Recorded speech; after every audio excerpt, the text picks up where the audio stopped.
यहाँ दूल्हा के परिछाल ना वहाँ लोढ़ा से कुचल जाला उनकर गाल प्यार से। जब तक वो सब विध ना होई कोनो बात शुद्ध ना होला तो देखिए कैसे उनका के परिछल जाता।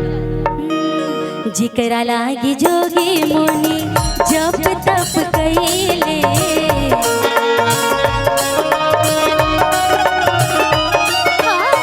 जिकरा लागी जोगी मुनि जब तप कइले से मोरा मिथिला में पाहुन बन के आइले। आज लोढ़े से जाई उनके गाल सखिया आज लोढ़े से सिकाई उनके गाल सखिया। चारों दुल्हा में बड़का कमाल सखिया चारों दुल्हा में बड़का कमाल सखिया। आज मिथिला नगरिया निहाल सखिया।